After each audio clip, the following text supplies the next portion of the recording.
Hi, everybody. Welcome back, and welcome to those who are just joining the conference right now. Okay, we are resuming, and I have the honor of introducing our first key speaker of today, who is Sandi Mann, who is with us right now. Okay, I'm gonna say a few words about Sandy. She joined the Department of Psychology in 1998 as senior lecturer in occupational psychology after completing her PhD and two master's degree.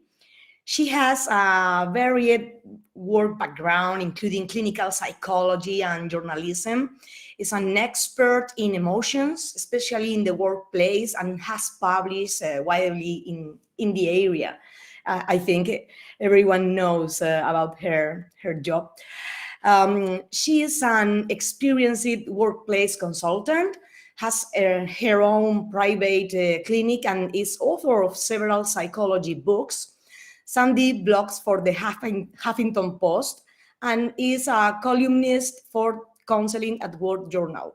She is currently project lead on a school engagement project, Your Future, Your Life, which is funded by the Paul Hamlin Foundation, and is researcher active within the area of psychology and is a member of the Health Psychology Research Group.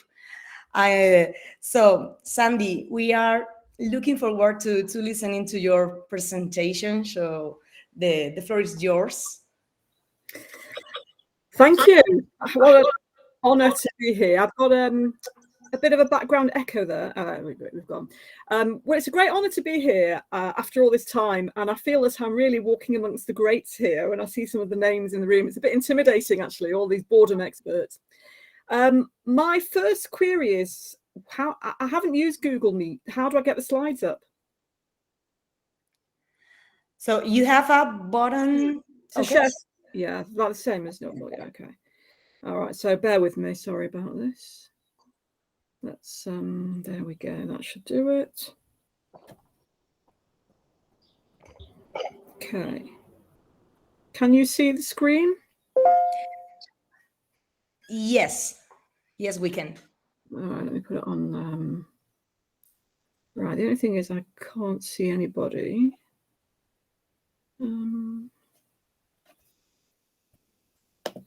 Oops. Let me just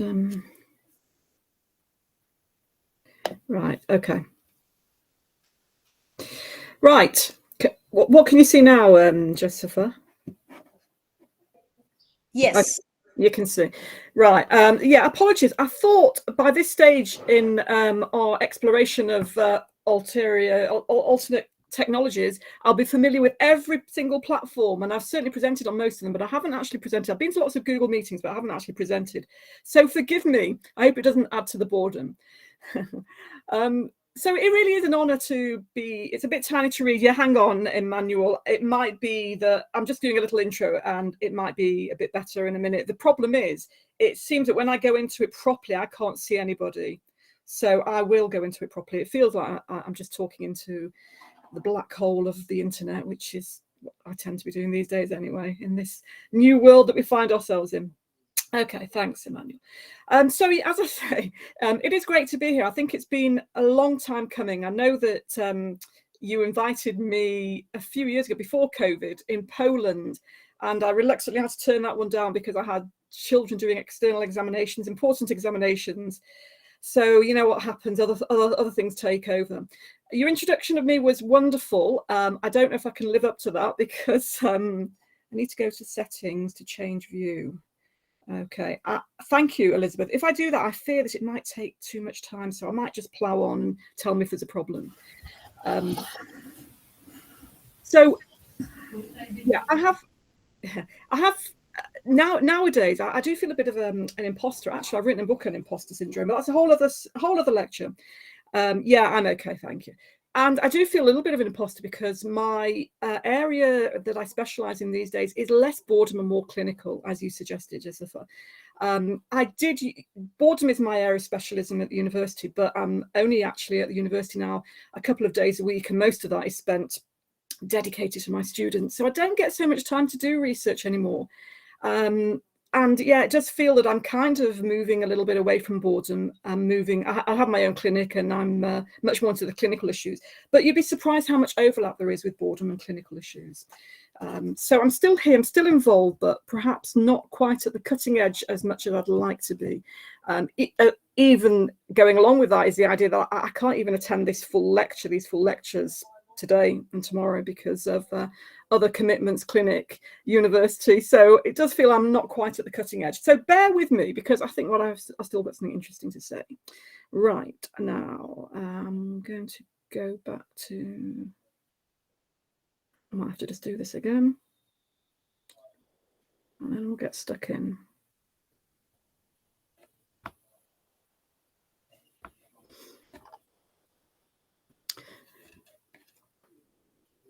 Can you just tell me that it's all there, somebody?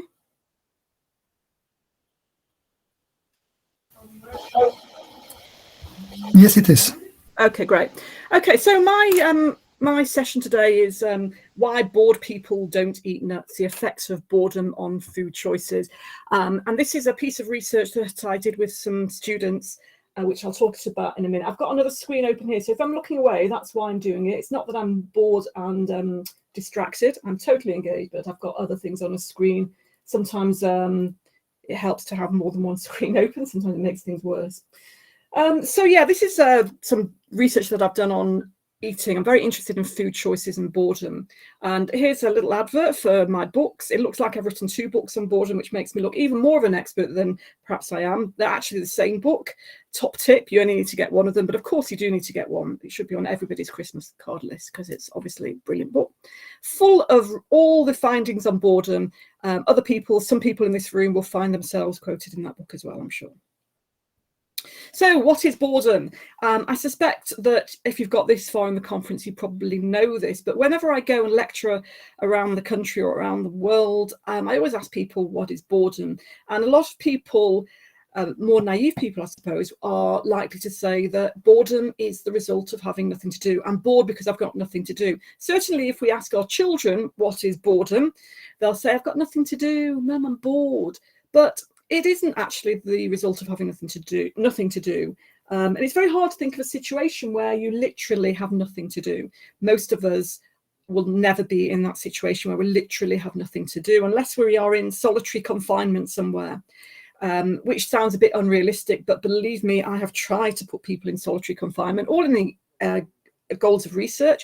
And actually, I have a research project at the moment where I am determined to put people in solitary confinement to see what happens actually when they're really bored. But that's a whole other lecture. So it is hard to think of situations where we literally have nothing to do. So it's more likely that boredom appears when we're in a situation where we've got things to do, but they don't appeal to us at that time. So that is a key difference and something that a lot of people don't really get, especially lay people, when we're talking about boredom. Lots of definitions of boredom. I know these are quite old now, but I've not really come up with anything that's any different or adding anything new really. So it's a state of it's a state, it's an emotion where there's not enough stimulation basically. It's unpleasant, it's transient, got a lack of interest in, difficulty concentrating, and that's the idea that it is an emotion. And it is a negative emotion. And that's something that I think it's important to understand. It's an emotion where we don't have enough neural stimulation to satisfy us. And that's the key difference, because a lot of people will talk about downtime. In fact, the title of my book is about the downtime, the upside of downtime.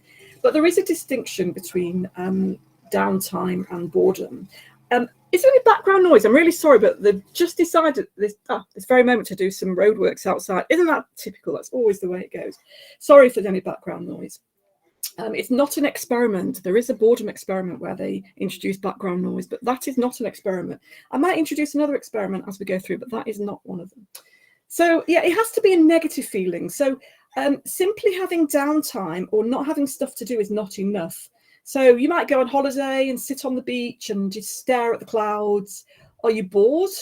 No, not unless you don't want to be there, not unless you find staring at the clouds dull, boring, unsatisfactory. You want to do something else. So sometimes it's quite nice to do nothing. That is not boredom. Boredom has to be a negative thing, much more of a negative feeling.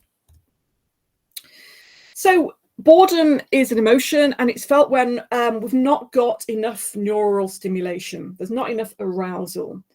And we have to either put effort into sustain attention, or we have to get our arousal or optimal arousal from other sources. And we are aware of all the above, and we experience that negative experience. We label that boredom. So there's not enough neural stimulation or arousal, and we're not satisfied with that, and we're trying to solve that problem. So if there's not enough neural arousal or stimulation, and we're happy with that, and we're not trying to solve the problem, that's not boredom. Is that background noise a problem? Can someone tell me, because I can close the window? It's fine. Okay, it's just a problem for me, but that's all right. Good. Thank you. So boredom then is a negative state. It's uncomfortable. For a person to be bored, they must not like it. And that's really key, that it is a negative state. So if it's a negative emotion in a negative state, all emotions are there for a purpose. They are actually motivating forces. They're designed to tell us something, to do something about it. So what do we do then when we're bored? The key point of boredom is that we're trying to unbore ourselves. We're searching for neural stimulation.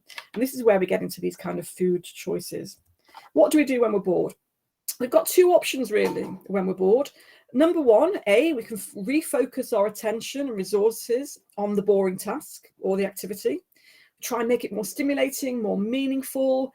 So we can try and gee ourselves up and say, yeah, this is really interesting. Let me try and imagine the finished picture, or let me try and imagine these boring people as my family members, or, let me try and break the task into parts. We can try and make the task more meaningful and more stimulating. And this is where we come into the eating. We look for external sources of stimulation. We look for stimulation elsewhere. So this is stimulation that is not relevant to the activity, and it's not necessarily, well, it might be relevant, it might be internal to us, but we're looking for something elsewhere. So in other words, when you're in a boring meeting or a boring lecture, as I always tell my students, what do? You can either try and really get yourself interested in this lecture by saying, I really have to pay attention because this is important for my exams or whatever. Or you can start to do something else at the same time to give yourself some extra stimulation that you're missing. And we'll come on to what those things might be. But before we do, I thought that we would have a look at some of the things that people have done when they're really bored during lockdown, because that was a wonderful experience, sort of a petri dish of research really for us boredom researchers. I think there's going to be a lecture, is it later on today, about boredom in lockdown. So I thought we'd have a look at some of the things that people did to try and give themselves extra stimulation. This was B, category B, looking for extra sources of stimulation when they were bored during lockdown. Some of these are quite fun. This is a wonderful use of Amazon boxes, and I really like this because this was an example of where everybody was ordering, weren't they, from Amazon and whatever. So I thought this is really a great use of boring time and making it less boredom. I am going to close that window because I'm having to shout over it. So I'll show you the next slide while I close the window. Wonderful use of toilet rolls. I don't know if that makes much difference. So again, toilet rolls was something that was a particular feature of the pandemic, especially in the UK. We suddenly became obsessed with storing toilet rolls. So that was a nice use of time to get extra stimulation when people were bored. A bit quieter now. I can hear myself think. So this is a lady who tried to combat her boredom by pretending to flash people on TV and getting their reactions, which I thought was quite amusing. I like that one.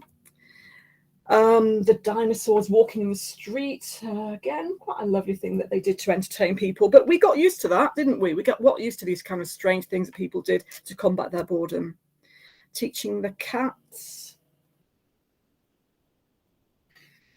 doing epic hairstyles, and finally picking out the seeds in a strawberry, and I presume counting them.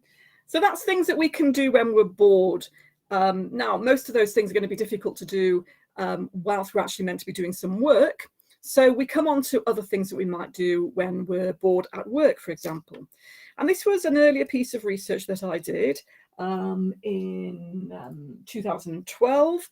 So I did a study of 102 office workers. This is in my book, Science of Boredom, and looked to see what people did when they were bored at work. And you can see that the most common thing that people did was to drink something, usually coffee. Chatting to people, thinking, I'm pleased to say, came up there. But then the things that I'm really interested in are the eat something, for example, chocolate.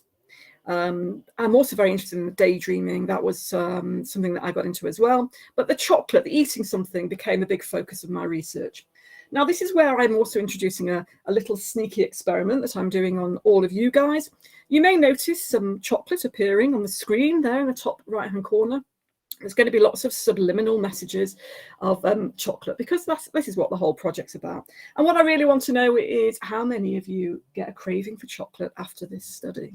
And is it because you're bored, or is it just a subliminal message? So there you go. We'll see how we get on with that.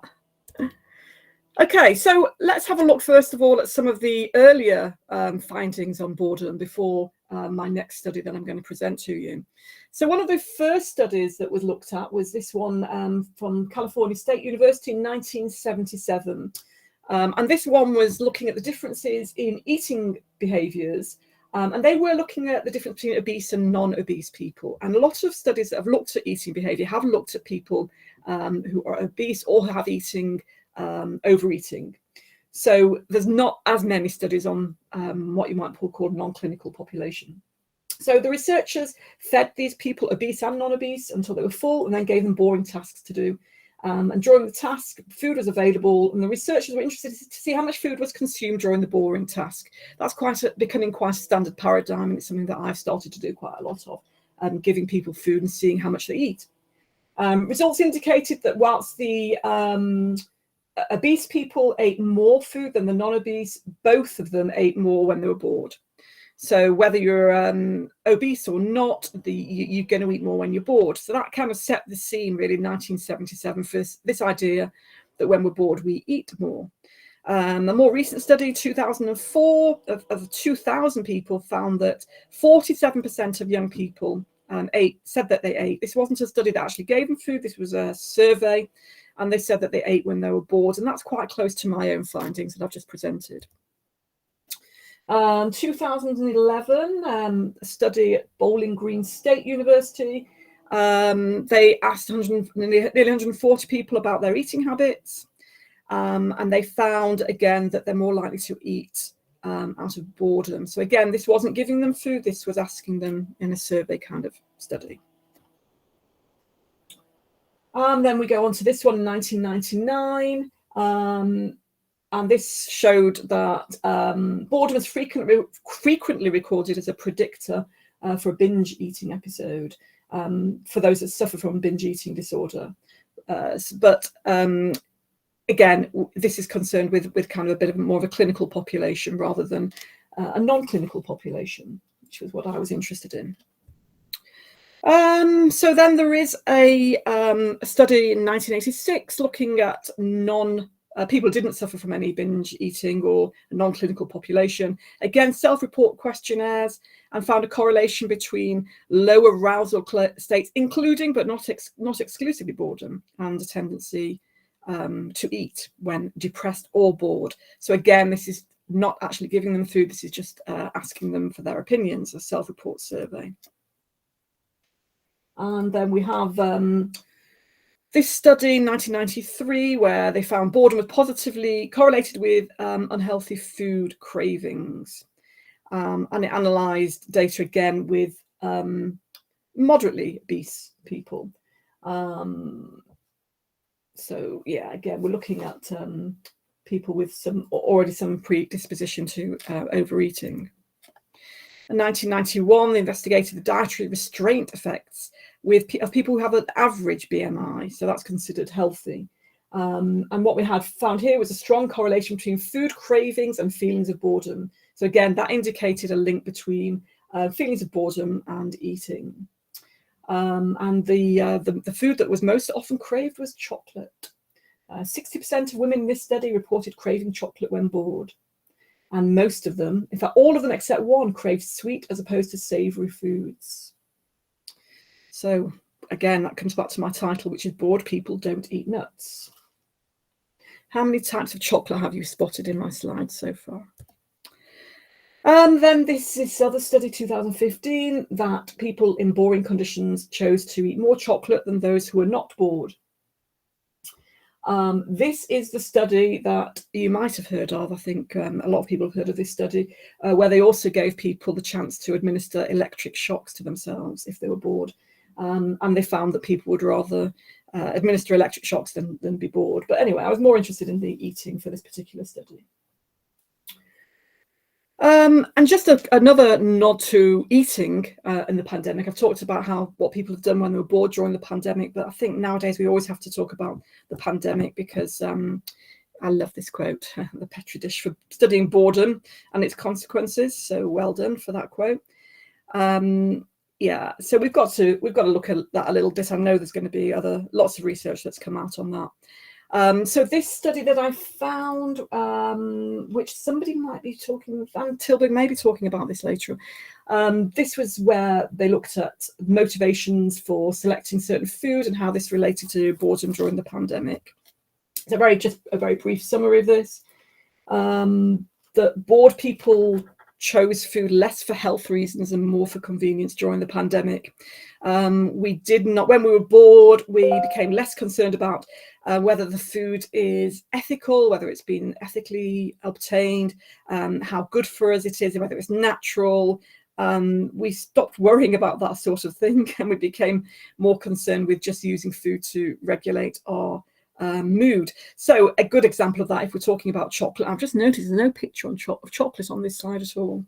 There you go. So we might have been less worried about picking those more ethical brands of chocolate, those that claim to be more ethical or healthier brands of chocolate, and more concerned with just picking chocolate during the pandemic.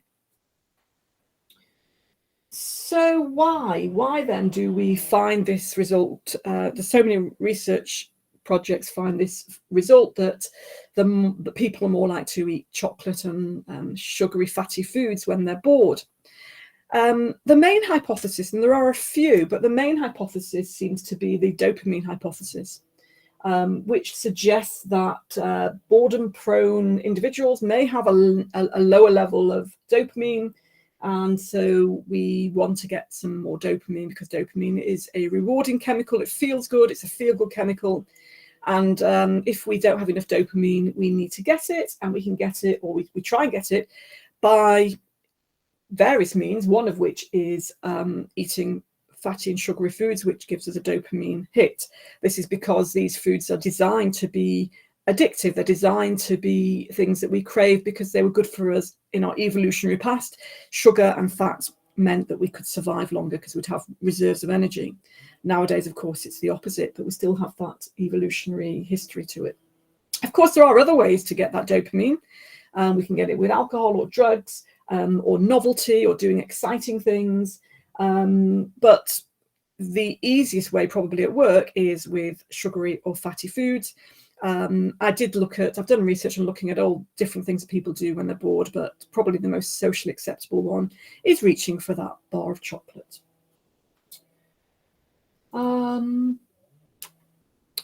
There's not actually that much research that looks at dopamine specifically with food, but there is a bit, and there are some findings that have suggested that it plays a part in our sensation-seeking behaviour, which is why it mitigates the effects of low arousal. And there was this study in 2014 that did find that boredom is associated with low levels of dopamine in our brain. So there is some research, but not as much as you might expect. So there is previous research that's linked dopamine levels with food intake and with binge eating. And as I say, we're more likely to get that dopamine from fatty and sugary foods, we don't get quite the same dopamine hit from a pile of nuts or from a stick of a carrot stick. Right, so I'm going to introduce now the current studies that I haven't talked about yet. This is my other subliminal message. When I'm not showing you chocolate, I'm showing you pictures of my book. So you're either going to go out after this and buy a bar of chocolate or buy my book. Obviously, I prefer to buy my book, and it's definitely healthier. So I do recommend the book, although it probably costs more. I did this study with students Faye Ibbotson and Ben Edwards. And it's actually 2 studies that we did, study 1 and study 2.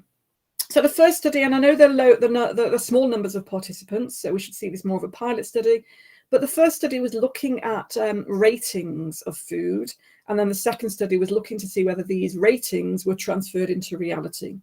So study 1, we were looking at rating food preferences before and after a boring task, whereas study 2, we actually gave them snacks during a boring or non-boring condition to see what snacks they would eat. So study 2 was a sort of empirical testing of what we found in study 1. So I'm going to talk you through those 2 studies. So the aim of the present studies was to add to our understanding about eating in response to boredom. So the first study, we used a food item questionnaire, which we administered to participants before and after a boredom-inducing task in an attempt to identify what types of food boredom will cause people to crave, if at all.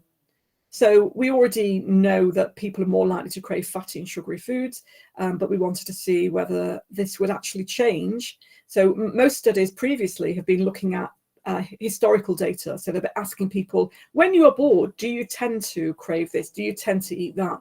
What we did here was a much more real-time study where we got people to rate how desirable certain food items were before they were bored and after they were bored. And the hypothesis was that the participants would rate fatty and sugary foods more appealing once they were bored, after they were bored, than before. And the second study empirically tested this by actually providing the food items that were talked about in the first study during a boring task and a non-boring task, in order to discover whether the foods identified would actually, as being craved when people are bored, would actually translate into real food choice behaviours. And here we have a picture of crisps rather than chocolate, just to show that it's not actually just sugary food. It's also fatty food and salty food as well. But what it wasn't was those carrots in the corner. We did not crave the carrots. So let's look at study 1. 52 participants, roughly gender split. They were recruited from the University of Central Lancashire. The participants were asked to complete a food item questionnaire, which consisted of 12 items, in which they rated each item on a 5-point scale. They then endured a boredom-inducing task, which took 15 minutes to complete. And the boredom-reducing task, I'll tell you about in a moment, but we have a few that we use. And this particular one was similar to many of the others that I've used. I'll tell you about that in a moment. Food items used for the present study were chosen to reflect a range of food types with differing fat and sugar levels, and healthy and unhealthy items. So, for example, there was raw veg, which is obviously the healthy items, dried fruit, which is supposedly a healthier food item, although I'm told it's not very healthy, dried fruit, but anyway. But they're low in fat. And then you've got more unhealthy items like fast food and chocolate, which are high in fat and sugar. So the boredom-inducing task that we used was one that was previously used in a paper by London et al. In 1972 and involved the participants writing some letters, i.e., well, it was letters C and D in this case, over and over again. And this induces boredom. And this was chosen because in the 1972 paper, the people who took part rated that task as exceptionally boring. In other research I've done, we've done variations of that task, copying phone numbers from a telephone directory as a favourite. But anything that is repetitive, routine, lacks meaning, seems pointless, and preferably involves writing, because my other research I've done has shown that when we write, that inhibits daydreaming, and daydreaming, of course, can provide that neural stimulation that we crave when we're bored. So we don't want that when we want people to be bored. So that's why we give them a written task that is very boring. And it was hypothesized that people, after completing a boring inducing task, would rate fatty and sugary foods as more appealing. So our findings showed that these are the ratings before and after the boredom inducing task.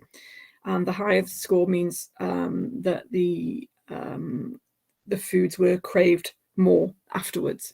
So what we can see is, surprisingly, that chocolate didn't reach significance. So the ones that are highlighted, I don't know if you can see that, are actually significantly different. So chocolate did increase in its desirability from 3.38 to 3.54, but didn't reach significance. Crisps reached a significant difference. Sweets did. Sweets are candies. Fast food did. The desirability for salad went down. Fruit stayed about the same. Raw veg stayed about the same. Fresh salad stayed about the same. Fruit salad about the same. So the only things that really changed significantly were crisps, sweets, and fast food. But chocolate also went up, and fruit. Chocolate and fruit also went up. Fruit's interesting because it is quite sugary fruit. Of course, it's natural sugars. So the significant findings there are crisps, sweets, and fast food. The desirability for those went up after people got bored. Okay, so then we went on to study 2, which was to see in practice whether this actually would translate into reality. We couldn't use fast food as something to give people during the study because it's not very practical. Fast food are things like hot dogs and chips, hot food. So we didn't use hot food. So we looked at the study that we've just done, but also we looked at the previous research that's been done before us. And what we found was that people weren't always offered a choice of foods when they were bored. They were just offered one variety. For example, Abramson and Stinson in 1977 offered crackers, Havermans et al., M&Ms. So what we wanted to do was to provide a variety of foods rather than just one or two foods. And the idea was to provide types of food that correlated pretty much to what study 1 had shown, apart from the fast food, which wasn't really practical. So this study was aimed to discover if we eat more when we're bored, and whether, given the option, we'll choose healthy or unhealthy snacks when we're bored. So I'm just going to see, I've got the findings. So what we did here to get them bored in this study was we showed them a video clip, 15-minute video clip, and half the participants watched a boring video clip and half watched a funny video clip. And the boring one was a statistics lecture, which most psychology students are going to find pretty boring. Some of them will actually love, but we tested for that anyway. And then we showed a video about some game show that was supposed to be funny. And then throughout the duration of the videos, snacks were freely available, which were either healthy, like nuts, seeds, raisins, or unhealthy sweets and chocolates. We also had a look at boredom proneness, because people who report often feeling bored are referred to as being boredom prone. And we use the Farmer and Sundberg's boredom proneness scale to try and just see whether that had an impact as well on their food intake. So we actually weighed the food as well as giving them the food. We weighed the bowls of food that we gave them to see whether the weights changed. 45 participants were recruited at the University of Central Lancashire, all over the age of 18. Roughly gender split. We did ask them to ensure that they'd eaten before they took part in the study, but we didn't actually feed them like another previous study has done. We just told them that this is a study that's going to affect your concentration. It's a good idea to eat before. So we didn't enforce it, and we didn't feed them before. But it was in order to ensure that participants weren't eating out of hunger, but rather eating out of boredom as much as we possibly could. So we asked them to rate how boring or entertaining they found the videos, just to make sure that they didn't find the statistics video really exciting.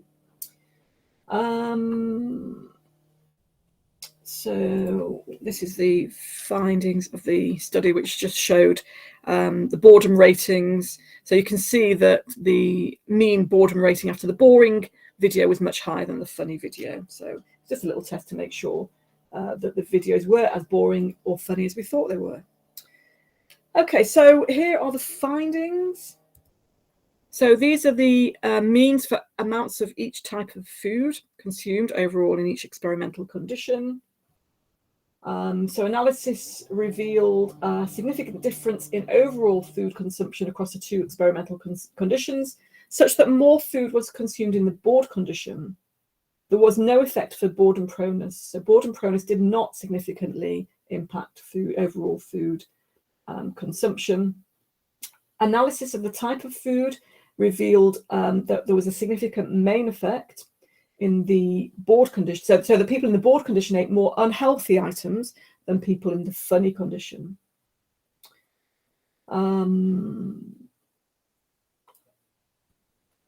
So the conclusion of the study was that people did eat more when they were bored, and they ate more unhealthy things. There were a number of limitations. Obviously, it's a very small sample. I've just rushed past that. So the limitations, yeah, we had small sample sizes, which obviously is not ideal. The other issue is that the food that we offered in study 2, and it's actually a very difficult study to do and get ethics clearance for, and especially we did this pre-COVID, but nowadays it would be even harder. But it was actually very hard to make sure that what we were doing was appropriate. And the food that we offered in study 2, most of it wasn't individually wrapped. So you're kind of asking people to put their hands in bowls of food. As I said, I don't think we'd be able to do that now. I don't think it would pass health and safety nowadays. The only things that were wrapped were chocolates, and it might be that was a factor that increased the consumption of chocolate. People may have felt that they didn't want to dip their hands into bowls of crisps and things. I feel that, as I say, that would be more of an issue now than it was then, because we're much more conscious of these things than we were then, probably. So it might be that people chose the chocolates from hygiene reasons rather than from personal preference. But there's a previous study in 2015, Van Cleef et al. They used chocolate, and they didn't individually wrap each chocolate, and their chocolate was also chosen. So although it's a possibility that's an explanation, given previous research finds, it's probably not the full answer. Another limitation is that we did ask them to make sure they weren't hungry beforehand, and we asked them to eat, but we didn't know how much they'd eaten, and we didn't actually monitor that. So it's difficult to know whether they were really satiated or how much they'd eaten before. So that's a factor. We could have perhaps asked them how hungry they are. So future studies might benefit from actually feeding their participants before. It does get very complicated with various factors, allergies and all sorts of issues, food diet requirements, and what if people are on trying to restrict their diet, or on healthy eating diets and things like that. It does get quite complicated. And the other issue again is also how much you're going to give away beforehand by giving them food, as well as to the purpose of the study. So it's quite difficult to do. The other limitation of this study is that we didn't assess people for any eating disorder or binge eating or restriction on their diet. So it's possible that may have been a factor too. However, those limitations aside, we did conclude that boredom, in study 1, the boredom-inducing task did cause a change in what foods people wanted, what foods they desired. Crisps, sweets, fast food were all rated significantly higher afterwards, which supports the hypothesis that food items higher in fat or sugar are rated more highly after the task. And the findings from study 2 showed a marked difference in the amount of food consumed, and more unhealthy food was consumed. And it was discovered that people are boredom prone. There was no overall effect of boredom proneness on the amount of food eaten, but they were more likely to eat unhealthy foods than less healthy foods when experiencing boredom. So these studies finally do concur with previous experimental findings. And given that boredom is experienced by a large proportion of the population, and more research is coming out showing how much people are bored, then the increased desire for unhealthy foods is a significant issue, especially given the current obesity crisis that everybody is talking about, certainly in the UK. I'm not sure about other countries, but I suspect it's other countries as well. And those most at risk are probably those who are doing mundane, repetitive work, those still at school, those prone to boredom. So it's certainly something that we need to think about in terms of how to reduce problem eating and obesity and people being overweight. Implicates boredom as an antecedent to unhealthy eating and therefore unhealthy weight gain. And one of the things that I've always been saying ever since I started my research on boredom and eating is that we really need to make healthy foods more attractive and more easily obtainable. If and as we know now, when you're bored, you are likely to crave food. And if we can't get hold of fatty and sugary foods as easily, we probably will eat other things. We probably will eat the nuts. But it's actually quite hard to get hold of those things, or harder, and they are more expensive, and they have a shorter shelf life and all that sort of stuff. So unless you are prepared and you bring your carrot sticks from home, it's much easier to reach for a chocolate bar in the office canteen. Right, so that is my presentation, keeping an eye on the time, which is bang on time for some questions. Yes, Sandi, you are perfectly on time. Thank you so very much. It's 3 p.m. in Spain, and I just finished having my lunch, and I was thinking of going for a dessert during the presentation, not because it was boring, not at all, but because I love chocolate. Do you crave it more after all those subliminal pictures of chocolate combined with all this talk about it? Oh, yes. So thank you so very much for sharing the result, the outcomes of this research project. I would like to invite our attendees to ask questions. Yeah, Emmanuel. Yeah, hi, thank you. That was a very insightful presentation. Thank you. Thank you so much. I would want to find out two things. I'm currently embarking on a research trying to check the boredom levels of students in my country, Ghana. And one of the things that are coming up from my results is that students are saying that when they are bored, they eat, and some drink and all of that. Have you looked at the implications of your research within the academic context as well? And if you have, I'll be grateful if you could share. Yeah, so a lot of my research, my two main populations of research have been in the workplace and in the lecture theatre, so students.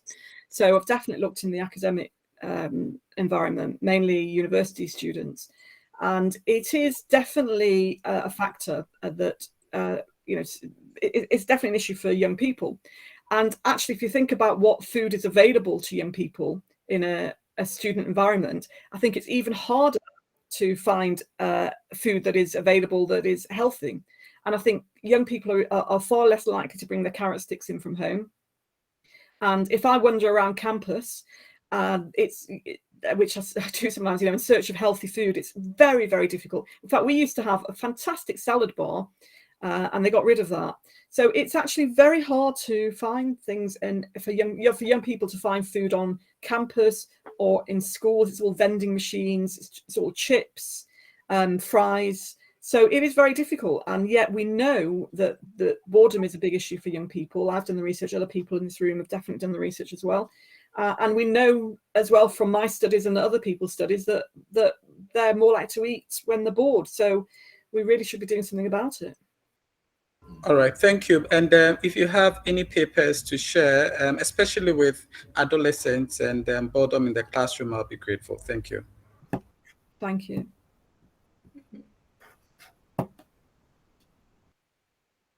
Anybody else? Vignan? Hello. Hello. Hey, nice to meet you, Sandi. I think I think we've been aware of each other's existence, but never met in Nice person. to meet you. So thanks for a fascinating talk. I actually wanted to follow up on Emmanuel's interesting point when he was talking about education and boredom and eating. And we just had some education event talking about boredom in the classroom and motivational issues, and it makes me wonder. It's of course potentially problematic if people snack on unhealthy foods, but in an environment like in education or another environment where they're supposed to perform in some way, would you expect that performance, or say concentration levels or attention to material presented, is better when they have a snack in hand to alleviate their immediate boredom, and still be engaged, or would it undermine? Would it be worse than having nothing at all? It's a very good question, and I love the way you turn things around there, because you're absolutely right. We're looking at this as a problem, but can we also look at this as a positive thing? Somebody else said that as well. Good question. And actually, that's kind of the thesis of all my research on boredom. Is boredom has an upside too. We see it as a negative thing.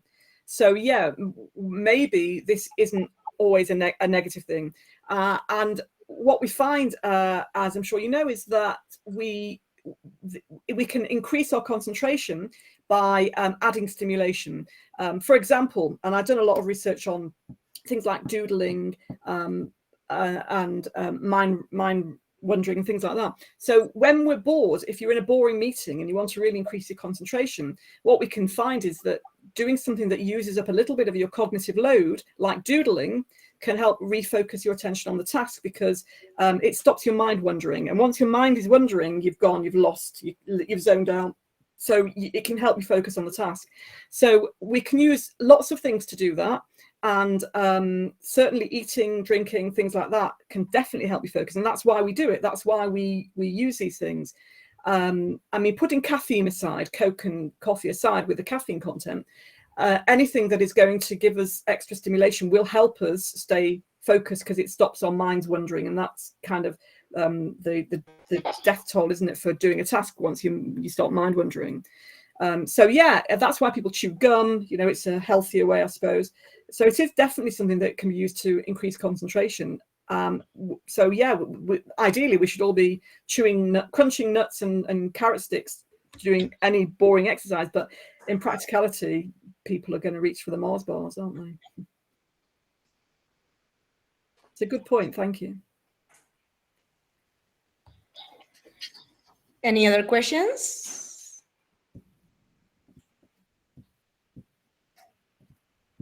Maybe I can ask something.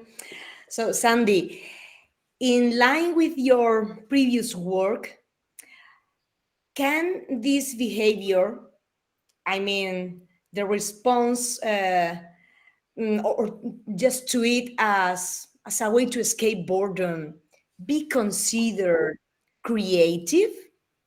And if yes, in which sense? So you're referring to my famous work on creativity, which I get asked about all the time. That the media love that. They're always still asking me. I do at least an interview a week on boredom and creativity. I know. Yeah. So it was nice for me to speak about something else for a change. But yeah, you brought me back to creativity. I don't know. I mean, I don't know if it can really. We're not creating something. We're not being creative. I suppose cooking is creative. So if you're bored and you go and say, I'm going to bake a cake, that's definitely creative. And during lockdown, everybody was doing creative things in the kitchen. Well, a lot of people were, with sourdough and stuff. So it definitely can. But I think what we're talking about here is the consumption of food rather than a creative activity. Creativity is a really good way to get that dopamine, and it's a really good way to counter boredom. But I think that's a different category. I think cooking and baking, even if you're going to eat it afterwards, is probably a different category.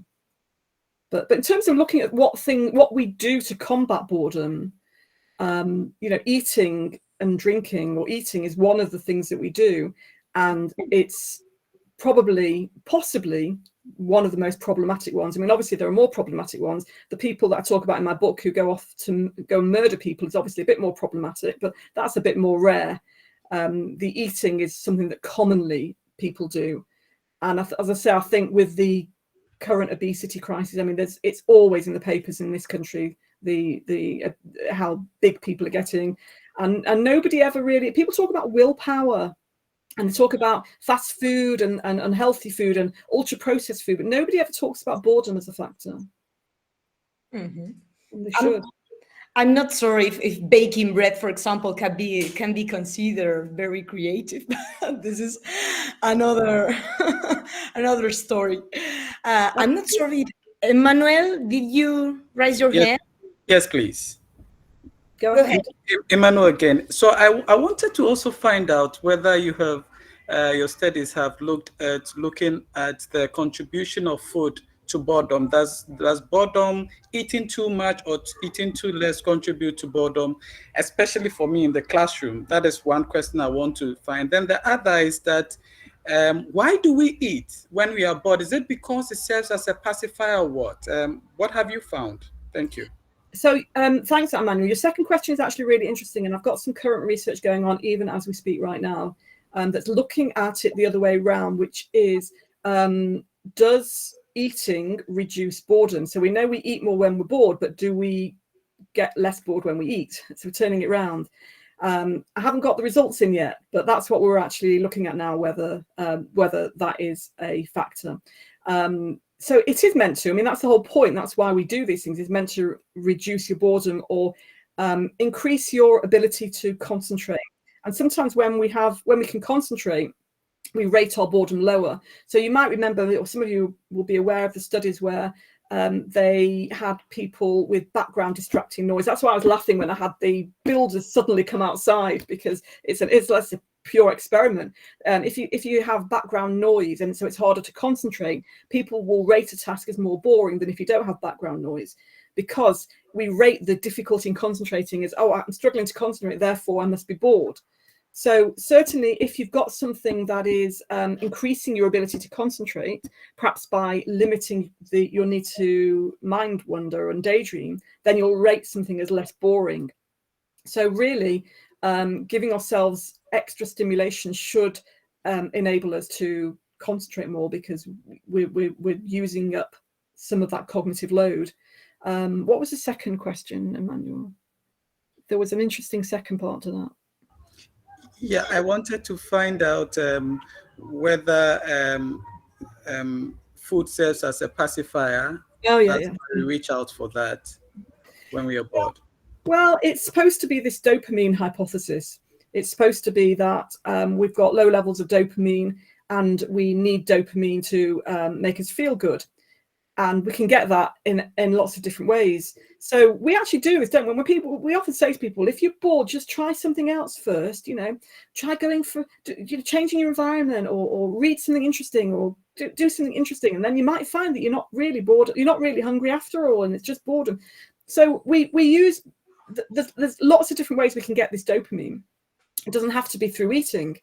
But that's probably the easiest and the most easily available one. And that, again, is another problem. If you're sitting at your desk and you can't actually leave because you're working, you can't do something more interesting. You have to do something that you can do whilst you are working. Playing music is another one. I remember I talk about this in my book, but this is how I opened the book, that one of my first jobs was really boring. My first job on graduation was as a cytology screener, which is screening cells. So I was looking down a microscope, looking at cells, screening them for cervical cancer, which is something that machines do now. But in those days, that was my first job that I got. I only got it because I wanted to get into a hospital environment and go to the psychology department in my lunch hours. But anyway, and I found it so boring because it's so repetitive. And, you're looking down thousands of these cells, 99.9% of which are exactly the same as each other. And you've got to spot, it's a vigilance task, which is very hard for humans to do. So the machines do it now. And one of the ways that I wanted to cope was to play music. And in those days, it was Walkmans. And I asked my supervisor, is it okay if I have a Walkman on, because it will help me concentrate? I didn't know anything about boredom. All I knew was I was bored out of my mind. I didn't know I couldn't eat because it was in a lab environment. So I thought playing music would help me focus. See, it's the equivalent of doodling, isn't it? and was told, oh no, you can't do that, you won't be able to concentrate. And I wasn't allowed to play music, bearing in mind we also weren't allowed to talk to each other. So they actually did the opposite of what would have helped. They thought that playing music or talking would distract us and we'd miss cells, whereas actually we now know through my years of research that it's the opposite. It helps us concentrate by using some of that cognitive load. Otherwise your mind's wandering and then you do miss stuff. I'd love to go back to them and say, look, I knew I was right, but they've all gone and replaced by machines. So there you go. Absolutely. I need to play music when I'm putting together bibliographical references of a paper or something like that.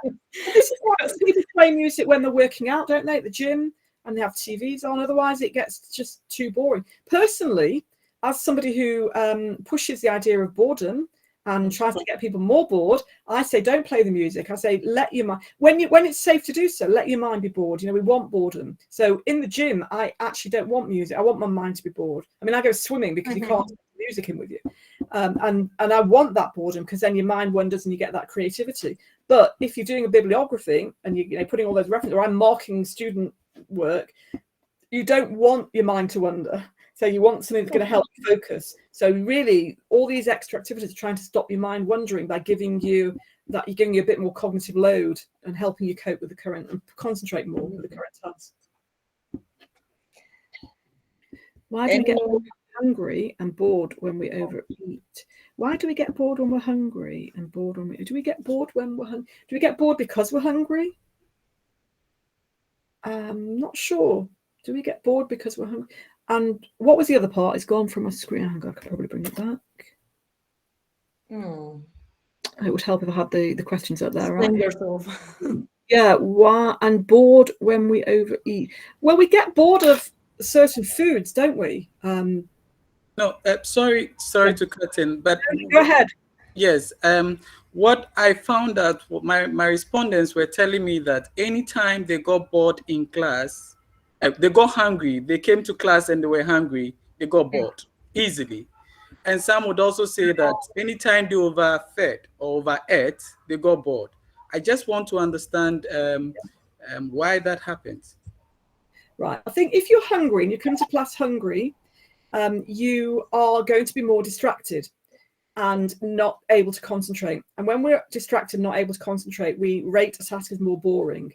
And that goes back again to the television background noise experiment, where they had the television on in the background and we rated a task more boring. So if we're struggling to concentrate on something, we rate ourselves as more bored. So that kind of answers or possibly answers why they rate boredom high when they're hungry. It's a really good point, actually. We should do some research on that, getting people hungry. The opposite, get people hungry and see how bored they are.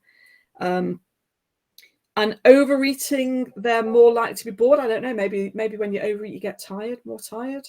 You're ready for a bit of a post-lunch nap.